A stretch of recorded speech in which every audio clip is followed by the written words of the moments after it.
এই যে ব্রাজিলের প্রথম ম্যাচ পড়ছে কিন্তু ফজরের নামাজের সময়, ব্রাজিলের প্রথম ম্যাচ ফজরের নামাজের সময়। সারা বছর ফজরের নামাজে উঠে না, কিন্তু দেখবেন এই দিন 3:30 থেকে কিন্তু বসে থাকবে, অথবা রাতে ঘুমাবেই না। তা আমার কথা হচ্ছে যে একটা খেলা যদি তোমাকে ফজরের নামাজের আগে জাগ্রত করতে পারে, ট্যাপ ক্যাথা কম্বল সবকিছু থেকে তোমার পিঠটাকে আলাদা করতে পারে, কিন্তু মুয়াজ্জিনের শত শত আজান যদি 364 দিন, 65 দিন, 63 দিন, 62 দিনের এই প্রতিদিনের আজান যদি তোমাকে কি বিছানা থেকে আলাদা করতে না পারে, তাহলে আল্লাহর কাছে জবাবটা কি দিবা ভাই?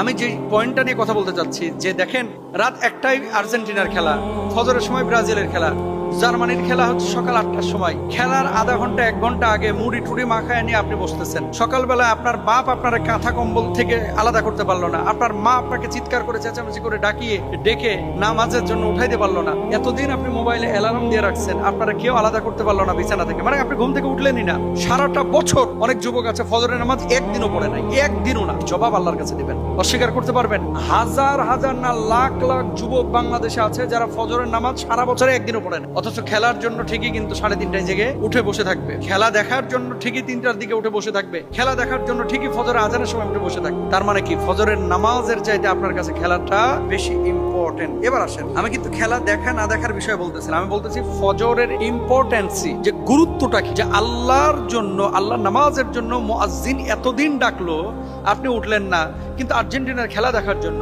আপনি ব্রাজিলের খেলা দেখার জন্য, জার্মানির খেলা দেখার জন্য আপনি কিন্তু ফজরের সময় ঠিকই উঠে যাচ্ছেন।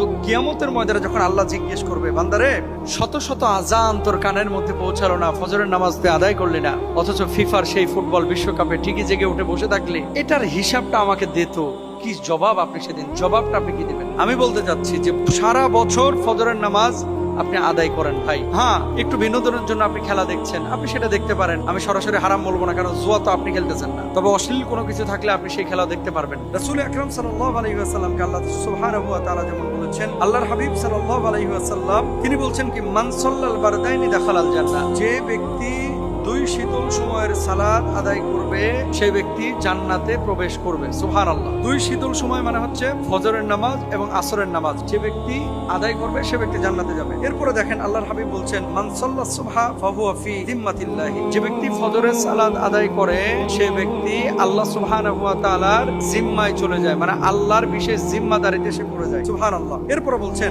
রাকাতুল ফজরি খায়রুম মিনাদ দুনিয়া ওয়া মা ফিহা, ফজরের 2 রাকাত সুন্নাত, অর্থাৎ ফরজ নামাজের আগে যে 2 রাকাত সুন্নাত, এটা দুনিয়া এবং দুনিয়ার মধ্যে যা কিছু আছে তার চাইতে উত্তম। সুবহানাল্লাহ। এরপর আল্লাহর হাবিব সাল্লাল্লাহু আলাইহি ওয়াসাল্লাম আরো বলছেন, ফজরের জামাতে নামাজ পড়ার মহা পুরস্কারটা কি, যে ব্যক্তি ঈশার নামাজ জামাতে আদায় করে